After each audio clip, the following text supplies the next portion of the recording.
ಲೋಕಸಭೆ ಚುನಾವಣೆ ಗೆಲ್ಲಲು ಕಾಂಗ್ರೆಸ್ ಭರ್ಜರಿ ರಣತಂತ್ರವನ್ನು ಹೆಣಿತಾ ಇದೆ. ಅಭ್ಯರ್ಥಿಗಳ ಪಟ್ಟಿ ಬಿಡುಗಡೆ ಹಿಂದಿದೆಯಾ ಬೇರೆ ಲೆಕ್ಕಾಚಾರ? ಹಾಗಾದ್ರೆ ಈ ಅಭ್ಯರ್ಥಿಗಳು ಒಟ್ಟು 7 ಅಭ್ಯರ್ಥಿಗಳ ಹೆಸರನ್ನ ಘೋಷಣೆ ಮಾಡಿದ್ರು ನಿನ್ನೆ ಮೊದಲ ಪಟ್ಟಿಯಲ್ಲಿ. ಹಾಗಾದ್ರೆ ತಂತ್ರಗಾರಿಕೆ ಹೇಗಿದೆ? ಇವರ ಆಯ್ಕೆ ಹಿಂದಿನ ಲೆಕ್ಕಾಚಾರಗಳೇನು? ಯಾವ ಮಾನದಂಡಗಳು, ಯಾವ ಸ್ಟ್ರಾಟಜಿಗಳಿದಾವೆ? ಹಾವೇರಿಯಲ್ಲಿ ನೋಡಿ, ಆನಂದ ಗಡ್ಡದೇವರ ಮಠಗೆ ಟಿಕೆಟ್ ಕೊಟ್ಟಿದ್ದು ಯಾಕೆ? ಅವರಷ್ಟೊಂದು ಚಿರಪರಿಚಿತ ಇಲ್ಲದೇ ಇದ್ರೂ ಕೂಡ ಹಾವೇರಿಗೆ ಅವರು ಹೊಸಬ್ರು. ಹಾವೇರಿಯಲ್ಲಿ ಲಿಂಗಾಯತ ಸಮುದಾಯ ಹೆಚ್ಚಿನ ಸಂಖ್ಯೆಯಲ್ಲಿದೆ. ಅದಾದ್ಮೇಲೆ ಅಲ್ಪಸಂಖ್ಯಾತ ಕುರುಬ ಸಮುದಾಯಗಳ ಮತಗಳು ಸೆಕೆಂಡ್ ಥರ್ಡ್ ಇದಾವೆ. 2 ಬಾರಿ ಮುಸ್ಲಿಂ, ಕಳೆದ ಬಾರಿ ಲಿಂಗಾಯತರಿಗೆ ಟಿಕೆಟ್ ಕೊಟ್ಟಿತ್ತು ಕಾಂಗ್ರೆಸ್. ಯಾಕಂದ್ರೆ ಸಲೀಂ ಅಹಮದ್ ಸೋತ್ರು ಅಲ್ಲಿ 2 ಬಾರಿ ಕೂಡ. ಆಮೇಲೆ ಪಾಟೀಲ್ರು ಕೊಟ್ಟರು, ಅವರು ಕೂಡ ಕಳೆದ ಬಾರಿ ಸೋತ್ರು. ಈಗ ಆನಂದಗಡ್ಡ ದೇವರ ಮಠನ ಕಣಕ್ಕಿಳಿಸಿದೆ ಕಾಂಗ್ರೆಸ್. ಲಿಂಗಾಯತ ಸಮುದಾಯದ ಮತಗಳ ವಶೀಕರಣಕ್ಕೆ ಪ್ಲಾನ್ ಮಾಡಿಕೊಂಡಿದ್ದಾರೆ. ಸಿದ್ದರಾಮಯ್ಯ ಅವರನ್ನ ಪ್ರಚಾರಕ್ಕಿಳಿಸಿ ಕುರುಬ ಮತ್ತು ಅಲ್ಪಸಂಖ್ಯಾತರ ಮತಗಳನ್ನು ಸೆಳೆಯುವ ಉದ್ದೇಶ. ಇದರಿಂದ ಆರಾಮಾಗಿ ಗೆಲ್ಲಬಹುದು ಅನ್ನುವಂಥ ಲೆಕ್ಕಾಚಾರ. ಮೊದಲೇ ಹಾವೇರಿ ಈಗ ಕಾಂಗ್ರೆಸ್ನ ಭದ್ರಕೋಟೆಯಾಗಿದೆ. ಬೊಮ್ಮಾಯಿ ಬಿಟ್ಟರೆ ಎಲ್ಲ ಕಡೆಯಲ್ಲಿ ಹಾವೇರಿಯಲ್ಲಿ ಎಲ್ಲ ಕ್ಷೇತ್ರಗಳಲ್ಲಿ ಕಾಂಗ್ರೆಸ್ MLAಗಳೇ ಗೆದ್ದಿರೋದು. ನೋಡಿ, ಹಾವೇರಿ ಲೋಕಸಭಾ ಕ್ಷೇತ್ರ ಅಂದರೆ ಹಾವೇರಿ ಮತ್ತು ಗದಗ್ 2 ಜಿಲ್ಲೆಗಳನ್ನು ಒಳಗೊಂಡಂತಹ ಲೋಕಸಭಾ ಕ್ಷೇತ್ರ ಇದು. ಇನ್ನು ಗಡ್ಡದೇವರ ಮಠ ಅವರೇನೋ ರಾಜಕೀಯ ಹಿನ್ನೆಲೆ ಇಲ್ಲ ಅಂತೇನಿಲ್ಲ. ಅವ್ರ ತಂದೆ ಶಿರಹಟ್ಟಿಯಿಂದ 2 ಬಾರಿ MLA ಆಗಿದ್ರು. ಇವರು 2013ರಲ್ಲಿ ಅಲ್ಲಿ ಕಾಂಗ್ರೆಸ್ನಿಂದ ಟಿಕೆಟ್ ಕೇಳಿದ್ರು, ಕೊಟ್ಟಿಲ್ಲ ಅಂಥೇಳಿ ಪಕ್ಷೇತರವಾಗಿ ಸ್ಪರ್ಧೆ ಮಾಡಿ 20,000 ಮತ ಗಳಿಸಿದ್ರು. ಅವ್ರದ್ದೇ ಆದಂಥ ವೈಯಕ್ತಿಕ ವರ್ತಿಸಿದೆ. ಮತ್ತು ಇಲ್ಲಿ ಮತ ಸೆಳೆಯುವಂಥ ಒಂದು ಪ್ಲ್ಯಾನ್ ಕೂಡ ಇದೆ. ಅಂದರೆ ಅವರು ಲಿಂಗಾಯತ ಕಮ್ಯುನಿಟಿಗೆ ಸೇರಿರುವುದರಿಂದಾಗಿ ಜಾತಿ ಲೆಕ್ಕಾಚಾರವನ್ನು ಹಾಕಿಕೊಂಡೇ ಈ ನಿರ್ಧಾರವನ್ನು ಕಾಂಗ್ರೆಸ್ನವರು ತೆಗೆದುಕೊಂಡಿದ್ದಾರೆ. ಇನ್ನು ತುಮಕೂರಿನಲ್ಲಿ ವಿರೋಧದ ನಡುವೆ ಮುದ್ದಹನುಮೇಗೌಡರಿಗೆ ಟಿಕೆಟ್ ನೀಡಲಾಯಿತು. ಯಾಕೆ? ತುಮಕೂರಿನಲ್ಲಿ ನೋಡಿ ವಿರೋಧ ಇತ್ತು. ಅಲ್ಲಿ ಸ್ಥಳೀಯ ನಾಯಕರದ್ದು ಕೂಡ ಬೆಂಬಲ ಸಿಗ್ತಾ ಇಲ್ಲ ಅವ್ರಿಗೆ ಈಗಲೂ ಕೂಡ. ಹಾಗಾದ್ರೆ ಇವರಿಗೆ ಟಿಕೆಟ್ ಕೊಟ್ಟಿದ್ರ ಹಿಂದೆ ಯಾವ ಲೆಕ್ಕಾಚಾರಗಳಿದ್ದಾವೆ? ತುಮಕೂರಿನಲ್ಲಿ ಲಿಂಗಾಯತ ಮತ್ತು ಒಕ್ಕಲಿಗರದ್ದೇ ಪಾರುಪತ್ಯ ಇದೆ ಈ 2 ಸಮುದಾಯಗಳದ್ದು. ಬಿಜೆಪಿಯಿಂದ ಲಿಂಗಾಯತ ಅಭ್ಯರ್ಥಿ ಕಣಕ್ಕಿಳಿಸೋ ಸಾಧ್ಯತೆಗಳಿದ್ದಾವೆ. ಹಾಗಾಗಿ ಒಕ್ಕಲಿಗ ಸಮುದಾಯದ ಮತಗಳಿಗಾಗಿ ಗೌಡ್ರಿಗೆ ಟಿಕೆಟ್ ಅನ್ನು ಕೊಟ್ಟಿದ್ದಾರೆ. ಜೊತೆಗೆ ಪರಂ ಮೂಲಕ ಅಂದ್ರೆ ಪರಮೇಶ್ವರ್ ಮೂಲಕ ದಲಿತ ಸಮುದಾಯದ ಮತಗಳಿಗೆ ಗಾಳ ಹಾಕೋ ಪ್ಲಾನು. ಹೀಗಾಗಿ ಮುದ್ದಹನುಮೇಗೌಡರನ್ನ ಗೆಲ್ಲಿಸಿಕೊಳ್ಳಬಹುದನ್ನುವಂಥ ಉದ್ದೇಶ ಕಾಂಗ್ರೆಸ್ ನಾಯಕರದ್ದು.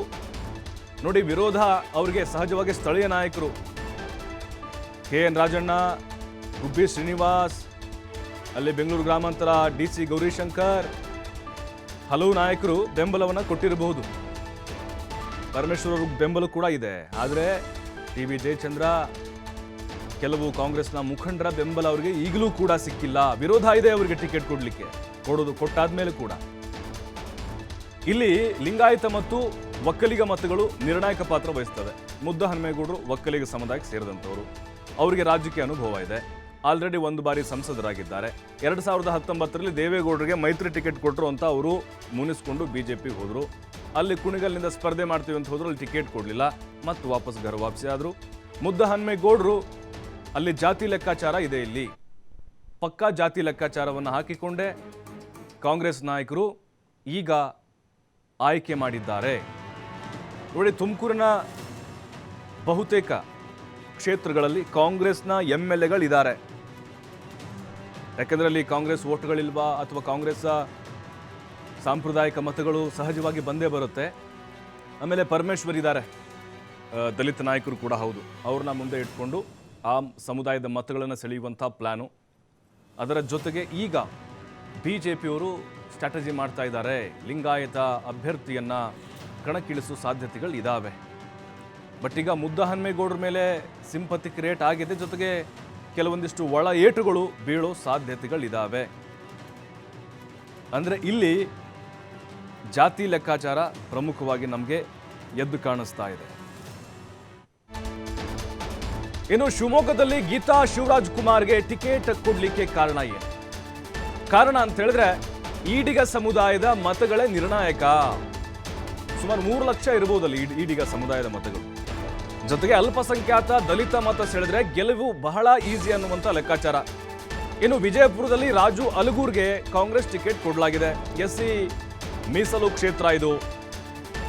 ಸಮರ್ಥ ಅಭ್ಯರ್ಥಿಗಳು ಇಲ್ಲದೆ ಅಲಗೂರ್ಗೆ ಟಿಕೆಟ್ ಕೊಟ್ಟಿದ್ದಾರೆ. ವೈಯಕ್ತಿಕ ವರ್ಚಸ್ಸಿದೆ ಅಲಗೂರಿಗೆ, ದಲಿತ ಮತಗಳ ಸೆಳೆಯುವಂಥ ಉದ್ದೇಶ. ಹೇಗಿದ್ರೂ ಅಲ್ಪಸಂಖ್ಯಾತ ಮತ ಬೀಳುತ್ತೆ ಕಾಂಗ್ರೆಸ್ಗೆ, ಅದು ಕಟ್ಟಿಟ್ಟು ಬುತ್ತಿ ಅನ್ನುವಂಥ ಒಂದು ಮಾನದಂಡ. ಇದರ ಆಧಾರದ ಮೇಲೆ ಗೆಲ್ಲಿಸಿಕೊಳ್ಳುವಂಥ ಪ್ಲಾನ್ ಇದು ಕಾಂಗ್ರೆಸ್ ನಾಯಕರಿದ್ದು.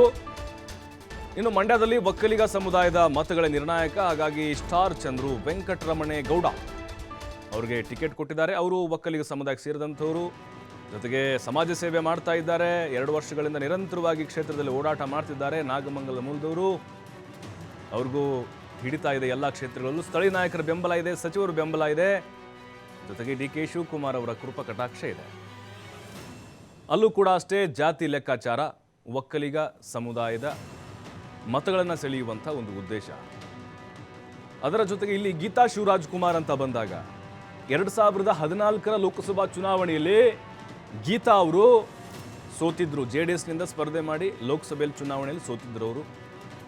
ಜೊತೆಗೆ ಕ್ಷೇತ್ರದಲ್ಲಿ ಇತ್ತೀಚೆಗೆ ಓಡಾಡ್ತಾ ಇದ್ದಾರೆ. ಅವರ ಸಹೋದರ ಮಧು ಬಂಗಾರಪ್ಪ ಆಯ್ಕೆ ಆದಮೇಲೆ ಕಾಂಗ್ರೆಸ್ಗೆ ಬಂದು ಅವರು ಕೂಡ ಕಾಂಗ್ರೆಸ್ ಸೇರ್ಪಡೆಯಾದರು. ಒಂದು ವೈಯಕ್ತಿಕ ವರ್ಚಸ್ಸು ಸಹಜವಾಗೇ ಇದೆ. ಅವ್ರ ತಂದೆ ಮಾಜಿ CM ಬಂಗಾರಪ್ಪನವರು, ಜೊತೆಗೆ ರಾಜ್ ಕುಟುಂಬದ ಸೊಸೆ ಕೂಡ ಆಗಿರೋದ್ರಿಂದಾಗಿ, ಈಡಿಗ ಸಮುದಾಯಕ್ಕೆ ಸೇರಿದವರಾಗಿರೋದ್ರಿಂದಾಗಿ ಅದೆಲ್ಲವೂ ಕೂಡ ಪ್ಲಸ್ ಆಗೋ ಸಾಧ್ಯತೆಗಳಿದ್ದಾವೆ. ಅಲ್ಪಸಂಖ್ಯಾತ ಓಟ್ಗಳು ಬಂದೇ ಬರ್ತವೆ. ಮತ್ತು ಮಧು ಬಂಗಾರಪ್ಪನವರು ಸಚಿವರಾಗಿದ್ದಾರೆ. ಜೊತೆಗೆ ಅವರಿಗೆ ಸ್ಥಳೀಯ ನಾಯಕರ ಬೆಂಬಲವೂ ಕೂಡ ವ್ಯಕ್ತವಾಗಿದೆ. ಸಹಜವಾಗಿ ಅಲ್ಲಿ ಸ್ಥಳೀಯವಾಗಿ ವಿರೋಧಗಳು ಕಂಡು ಬಂದಿಲ್ಲ. ಮತ್ತಷ್ಟು ಮಾಹಿತಿ ಶಿವಕುಮಾರ್ ನೀಡ್ತಾರೆ. ಶಿವಕುಮಾರ್, ಈಗ ಸಹಜವಾಗಿ ಮಾನದಂಡಗಳು ಲೆಕ್ಕಾಚಾರಗಳನ್ನು ಹಾಕಿನೇ ಈಗ ಅಭ್ಯರ್ಥಿಗಳನ್ನು ಫೈನಲ್ ಮಾಡಿದ್ದಾರೆ. ಆದರೆ ಕೆಲವೊಂದಿಷ್ಟು ಅಭ್ಯರ್ಥಿಗಳು ಈಗ ಅವರು ಗೆಲ್ತಾರಾ ಅಥವಾ ಗೆಲುವಿನ ಸನಿಹಕ್ಕೆ ಬರ್ಬೋದಾ, ಈ ರೀತಿ ಅವರು ಪಕ್ಷದ ಕೆಲಸ ಮಾಡಿದಾರಾ ಇಲ್ವಾ, ಅವ್ರ ಕೊಡುಗೆ ಏನು, ಈ ರೀತಿ ಪ್ರಶ್ನೆಗಳು ಬಂದಾಗ ಈ ಒಂದು 4-5 ಜನ ಅಭ್ಯರ್ಥಿಗಳನ್ನ ನೋಡೋದಾದರೆ ಓನ್ಲಿ ಇಲ್ಲಿ ಜಾತಿ ಲೆಕ್ಕಾಚಾರ ಹಾಕಿಕೊಂಡೇ ಕಣಕ್ಕಿಳಿಸಿರ್ಬೋದು ಹಾಗಾದ್ರೆ? ಪ್ರಭು, ಕಾಂಗ್ರೆಸ್ ಪಕ್ಷ ಈಗ 28 ಲೋಕಸಭಾ ಕ್ಷೇತ್ರಗಳಲ್ಲಿ 7 ಲೋಕಸಭಾ ಕ್ಷೇತ್ರಗಳಿಗೆ ಅಧಿಕೃತವಾಗಿ ಅಭ್ಯರ್ಥಿಗಳನ್ನ ನಿನ್ನೆ ಘೋಷಣೆ ಮಾಡಿದೆ.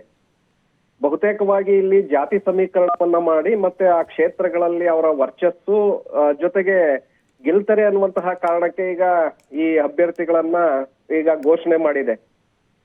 ಗೀತಾ ಶಿವರಾಜ್ ಕುಮಾರ್ ಅವ್ರಿಗೆ ನೀವು ಹೇಳ್ದಾಗೆ ರಾಜ್ ಕುಟುಂಬದ ಸದಸ್ಯರು, ಜೊತೆಗೆ ತಂದೆ ಮಾಜಿ ಮುಖ್ಯಮಂತ್ರಿಗಳಾಗಿದ್ದಂತ ಬಂಗಾರಪ್ಪನವರ ವೈಯಕ್ತಿಕ ವರ್ಚಸ್ಸು, ಅದರ ಜೊತೆಗೆ ಈಗ ಸಹೋದರ ಸಚಿವ ಆಗಿರೋದ್ರಿಂದ ಶಿವಮೊಗ್ಗದಲ್ಲಿ ಅವ್ರದೇ ಆದಂತ ವೈಯಕ್ತಿಕ ವರ್ಚಸ್ಸು ಕೂಡ ಇದೆ.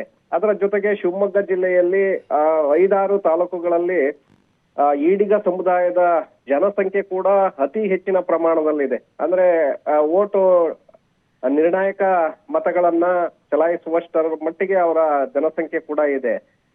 ಕಳೆದ ಬಾರಿ ಅವರು JDS ನಿಂದ ಕೂಡ ಹಿಂದೆ ಯಡಿಯೂರಪ್ಪನವರ ವಿರುದ್ಧವಾಗಿ ಕಣಕ್ಕೆ ಇಳಿದಿದ್ರು, ಆಗ ಪರಾಭವಗೊಂಡಿದ್ರು.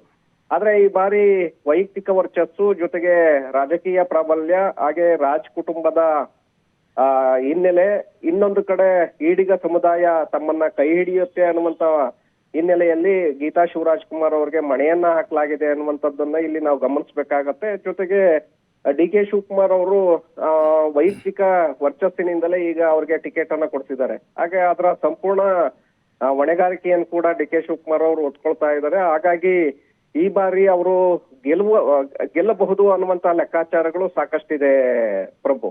ಹಾಗೆ ಆನಂದ್ ಗಡ್ಡದೇವರ ಮಠ ಹಿಂದೆ ಬೆಳಗಾವಿ ಗ್ರಾಮಾಂತರ ಕ್ಷೇತ್ರದಲ್ಲಿ ಕೂಡ ಅವರು ಸ್ಪರ್ಧೆಯನ್ನ ಮಾಡಿದ್ದಂತವರು, ಶಿರಹಟ್ಟಿ ಅವರು, ಜೊತೆಗೆ ಹಾವೇರಿಯಲ್ಲಿ ಅತ್ಯಧಿಕವಾಗಿ ಲಿಂಗಾಯತ ಸಮುದಾಯದ ಮತಗಳಿದೆ. ಅಲ್ಲಿ ಪಂಚಮಸಾಲಿ ಸಮುದಾಯದ ಮತಗಳು ಅತಿ ಹೆಚ್ಚಿನ ಪ್ರಮಾಣದಲ್ಲಿದೆ. ಹಾಗೆ ಬಣಜಿಗ, ಗಾಣಿಗ ಮತ್ತೆ ಸಾದರ ಒಳಪಂಗಡಗಳೇನಿದೆ ಆ ಮತಗಳು ಕೂಡ ಇದೆ.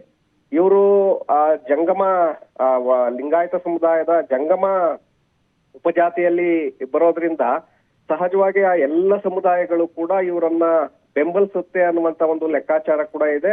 ವೈಯಕ್ತಿಕ ವರ್ಚಸ್ಸು ಕೂಡ ಇದೆ. ಯಾಕೆಂದ್ರೆ ಅದೇ ಲೋಕಸಭಾ ಕ್ಷೇತ್ರದ ವ್ಯಾಪ್ತಿಗೆ ಸೇರಿದಂತವರು. ಇನ್ನೊಂದು ಕಡೆ ಅಲ್ಪಸಂಖ್ಯಾತ ಸಮುದಾಯದ ಮತಗಳು ಕೂಡ ಅಲ್ಲಿ ನಿರ್ಣಾಯಕ ಆಗಿರೋದ್ರಿಂದ ಕಾಂಗ್ರೆಸ್ ಪಕ್ಷಕ್ಕೆ ಆ ಸಮುದಾಯದ ಮತಗಳು ಕೂಡ ಈಸಿಯಾಗಿ ಬರುತ್ತೆ ಅನ್ನುವಂತ ಲೆಕ್ಕಾಚಾರ ಅದರ ಹಿಂದೆ ಇದೆ. ಜೊತೆಗೆ ಕುರುಬ ಸಮುದಾಯ 3ನೇ ಅತಿ ದೊಡ್ಡ ಸಮುದಾಯ ಹಾವೇರಿಯಲ್ಲಿ. ಸಿದ್ದರಾಮಯ್ಯನವರು ಅಲ್ಲಿ ಪ್ರಚಾರದಲ್ಲಿ ಹೆಚ್ಚಿನ ಪ್ರಮಾಣದಲ್ಲಿ ಕಾಣಿಸ್ಕೊಂಡಿದ್ದೆ. ಆದ್ರೆ ಇಡೀ ಕುರುಬ ಸಮುದಾಯ ಸಿದ್ದರಾಮಯ್ಯನವರ ಮುಖ ನೋಡಿ ಆನಂದ ಗಡ್ದೇವ್ರ ಮಟ್ಟಿಗೆ ಅಲ್ಲಿ ಮತಗಳನ್ನ ಹಾಕುತ್ತೆ ಅನ್ನುವಂತಹ ಲೆಕ್ಕಾಚಾರಗಳು ಕೂಡ ಇದೆ. ಅಂದ್ರೆ ಯುವಕ ಜೊತೆಗೆ ಉತ್ತಮ ಸುಶಿಕ್ಷಿತ, ಅದರ ಜೊತೆಗೆ ಸಮುದಾಯದ ಬೆಂಬಲ ಕೂಡ ಇದೆ, ವೈಯಕ್ತಿಕ ವರ್ಚಸ್ಸು ಕೂಡ ಇದೆ. ಹಾಗಾಗಿ ಯುವ ಸಮೂಹವನ್ನ ಈಗಾಗಲೇ ಸೆಳೆಯುವಂತ ಒಂದು ಪ್ರಯತ್ನಗಳನ್ನ ಗಡ್ದೇವ್ರ ಮಠ ಅವರು ಮಾಡ್ತಾ ಇದ್ದಾರೆ. ಆ ಕಾರಣಕ್ಕೆ ಅವ್ರಿಗೆ ಟಿಕೆಟ್ ಅನ್ನ ಅಚ್ಚರಿಯಾಗಿ ನೀಡಲಾಗಿದೆ ಅನ್ನುವಂತ ಮಾಹಿತಿಗಳಿದೆ. ಹಿಂದೆ ಚಿಕ್ಕಮಗಳೂರಿನಲ್ಲಿ ತಮ್ಮಯ್ಯ ಅವ್ರನ್ನ ಡಿ ಕೆ ಶಿವಕುಮಾರ್ ಅವರು ತಂದು ಸಿ ಟಿ ರವಿ ಅವರ ಎದುರಿಗೆ ನಿಲ್ಲಿಸುವಾಗ, ಅಥವಾ ಚಿಕ್ಕಬಳ್ಳಾಪುರದಲ್ಲಿ ಪ್ರದೀಪ್ ಈಶ್ವರ್ ಅವರನ್ನ ಸುಧಾಕರ್ ಅವರ ವಿರುದ್ಧವಾಗಿ ಅಚ್ಚರಿಯಾಗೆ ನಿಲ್ಲಿಸಿದಂತವ್ರು ಡಿ ಕೆ ಶಿವಕುಮಾರ್. ಅಲ್ಲಿ ಇಬ್ರು ಕೂಡ ಗೆದ್ದು ಬರ್ತಾರೆ, ಘಟಾನುಘಟಿ ನಾಯಕರ ವಿರುದ್ಧವಾಗಿ ಗೆದ್ದು ಬರ್ತಾರೆ. ಹಾಗಾಗಿ ಇಲ್ಲೂ ಕೂಡ ಆನಂದ್ ಗಡ್ಡದೇವ್ರ ಮಠದ ಅವರನ್ನ ಅದೇ ಲೆಕ್ಕಾಚಾರದ ಮೇಲೆ ಕಣಕ್ಕೆ ಇಳಿಸಲಾಗಿದೆ. ಬಹುತೇಕವಾಗಿ ಹಾವೇರಿಯಲ್ಲಿ ಬಸವರಾಜ ಬೊಮ್ಮಾಯಿ ಅವರನ್ನೇ ಕಣಕ್ಕಿಳಿಸುವಂತ ಒಂದು ಪ್ರಯತ್ನಗಳು ಬಿಜೆಪಿಯಿಂದ ನಡೀತಾ ಇದೆ ಅನ್ನುವಂತ ಮಾತುಗಳು ಕೂಡ ಇದೆ. ಅಲ್ಲಿ ಬಿಜೆಪಿ ಲಿಂಗಾಯತ ಸಮುದಾಯದವರೇ ಆಗೋದ್ರಿಂದ ಸಹಜವಾಗಿ ಲಿಂಗಾಯತ ಸಮುದಾಯದ ಮತಗಳು ಅಲ್ಲಿ ಡೈವರ್ಟ್ ಆಗತ್ತೆ. ಬಿಜೆಪಿ ಅಭ್ಯರ್ಥಿಗೆ ಅರ್ಧ ಹೋದ್ರೆ ಈ ಕಡೆ ಕಾಂಗ್ರೆಸ್ ಅಭ್ಯರ್ಥಿಗೂ ಕೂಡ ಬರುತ್ತೆ. ಅದರ ಜೊತೆಗೆ ಕುರುಬ ಸಮುದಾಯದ ಮತಗಳು, ಅಲ್ಪಸಂಖ್ಯಾತ ಸಮುದಾಯದ ಮತಗಳು ಸಂಪೂರ್ಣವಾಗಿ ಕಾಂಗ್ರೆಸ್ ಕಡೆ ವಾಲೋದ್ರಿಂದ ಗಡ್ಡದೇವರ ಮಠ ಈಸಿಯಾಗಿ ಗೆಲ್ತಾರೆ ಅನ್ನುವಂತ ಲೆಕ್ಕಾಚಾರ ಅದರ ಹಿಂದೆ ಇದೆ. ಮಂಡ್ಯದಲ್ಲಿ ಸ್ಟಾರ್ ಚಂದ್ರು ಅವರನ್ನ ಕಣಕ್ಕಿಳಿಸಲಾಗಿದೆ. ಅಲ್ಲಿ ಸಾಮಾಜಿಕ ಕ್ಷೇತ್ರದಲ್ಲಿ ಇಲ್ಲಿಯವರೆಗೆ ಕೆಲಸವನ್ನ ಮಾಡ್ತಾ ಇದ್ದಂತವ್ರು ಚಂದ್ರು. ಅದರ ಜೊತೆಗೆ ಒಕ್ಕಲಿಗ ಸಮುದಾಯ ಅಲ್ಲಿ ಮೆಜಾರಿಟಿ ಇರೋದ್ರಿಂದ ನಿರ್ಣಾಯಕ ಪಾತ್ರವನ್ನ ಸಮುದಾಯ ವಹಿಸುತ್ತೆ ಜನಸಂಖ್ಯೆ. ಸೊ ಅದರ ಜೊತೆಗೆ ರಾಜಕೀಯ ಅನುಭವ ಕೂಡ ಅವರಿಗೆ ಇದೆ. ಗೌರಿಬಿದನೂರಿನಲ್ಲಿರುವಂತ ಪುಟ್ಟಸ್ವಾಮಿ ಗೌಡರ ಸಹೋದರ ವೆಂಕಟರಮಣೇಗೌಡ, ಶರತ್ ಬಚ್ಚೇಗೌಡರಿಗೆ ಮಾವ ಕೂಡ ಆಗ್ಬೇಕು. ಹಾಗಾಗಿ ರಾಜಕೀಯ ಅನುಭವ ಕೂಡ ಇದೆ. ಅದರ ಜೊತೆಗೆ ಜಿಲ್ಲೆಯಲ್ಲಿ ಲಿಂಗಾಯತ ಶಾಸಕರೇ ಹೆಚ್ಚಿನ ಪ್ರಮಾಣದಲ್ಲಿದ್ದಾರೆ. 2 MLCಗಳು ಹಾಗೆ 5 ಶಾಸಕರು ಬೆಂಬಲ ಕೂಡ ಅವ್ರಿಗೆ ಇದೆ. ಹಾಗಾಗಿ ಆಯಾ ಕ್ಷೇತ್ರದಲ್ಲಿ ಮತವನ್ನ ಹಾಕಿಸ್ತಾರೆ ಅನ್ನುವಂತ ಲೆಕ್ಕಾಚಾರಗಳು ಕೂಡ ಇದರ ಹಿಂದೆ ಇದೆ. ಹಾಗಾಗಿ ಸ್ಟಾರ್ ಚಂದ್ರು ಅವರನ್ನಲ್ಲಿ ಅಚ್ಚರಿಯಾಗೆ ಕಣಕ್ಕಿಳಿಸಲಾಗಿದೆ ಮಂಡ್ಯದಲ್ಲಿ. ಮತ್ತೊಂದು ಕಡೆ ಮುದ್ದನ್ಮೇಗೌಡರದು ಕೂಡ ಈಗಾಗಲೇ ನಾವು ಗಮನಿಸ್ತಿರ್ಬೋದು. ವೈಯಕ್ತಿಕ ವರ್ಚಸ್ಸು ಮತ್ತೆ ತುಮಕೂರಿನಲ್ಲಿರುವಂತಹ ಲಿಂಗಾಯತ ಮತ್ತೆ ಒಕ್ಕಲಿಗ ಸಮುದಾಯದ ಮತಗಳು ನಿರ್ಣಾಯಕ. ಬಿಜೆಪಿಯಲ್ಲಿ ಲಿಂಗಾಯತ ಸಮುದಾಯದ ಅಭ್ಯರ್ಥಿಯನ್ನ ಕಣಕ್ಕಿಳಿಸೋದ್ರಿಂದ ಅದಕ್ಕೆ ಪ್ರತಿಯಾಗಿ ಇಲ್ಲಿ ಕಾಂಗ್ರೆಸ್ನಿಂದ ಒಕ್ಕಲಿಗ ಸಮುದಾಯದ ಅಭ್ಯರ್ಥಿಯನ್ನಾಗಿ ಮುದ್ದನ್ಮೇಗೌಡರನ್ನ ಕಣಕ್ಕಿಳಿಸಲಾಗಿದೆ. ಮುದ್ದನ್ಮೇಗೌಡರಿಗೆ ವೈಯಕ್ತಿಕ ವರ್ಚಸ್ಸು ಕೂಡ ಇದೆ. ಹಿಂದೆ ಸಂಸದರಾಗಿದ್ದಂತವ್ರು, ಸರಳ ವ್ಯಕ್ತಿತ್ವವನ್ನ ಹೊಂದಂತವ್ರು, ಈ ಜನರಿಗೆ ಈಸಿಯಾಗಿ ಸಿಗ್ತಾರೆ ಅನ್ನುವಂತ ಲೆಕ್ಕಾಚಾರಗಳು ಕೂಡ ಇದೆ. ಅದರ ಜೊತೆಗೆ ದಲಿತ ಮತ್ತೆ ಕುರುಬ ಸಮುದಾಯದ ಮತಗಳು ಆ ಕಡೆ ವಾಲಿದ್ಯ ಆದ್ರೆ ಮುದ್ದನ್ಮೇಗೌಡರು ಎಂತವರಿಗೂ ಕೂಡ ಪ್ರಬಲ ಸ್ಪರ್ಧೆಯನ್ನ ಕೊಡ್ತಾರೆ ಅನ್ನುವಂತ ಲೆಕ್ಕಾಚಾರದ ಮೇಲೆ ಅವರನ್ನ ಕಣಕ್ಕಿಳಿಸಲಾಗಿದೆ. ಅದರಲ್ಲೂ ಪರಮೇಶ್ವರ್ ಮತ್ತೆ ರಾಜಣ್ಣ ಸಂಪೂರ್ಣವಾದಂತ ಒಂದು ಜವಾಬ್ದಾರಿಯನ್ನ ತೆಗೆದುಕೊಂಡಿರೋದ್ರಿಂದ ಮುದ್ದನ್ಮೇಗೌಡರು ಈಸಿಯಾಗಿ ಗೆಲ್ತಾರೆ ಅನ್ನುವಂತ ಮಾತುಗಳು ಕೂಡ ಈಗಾಗಲೇ ಕೇಳ್ಬರ್ತಾ ಇರುವಂತದ್ದು ಪ್ರಭು. ಹಾಗಾಗಿ ಮಾಹಿತಿಗಾಗಿ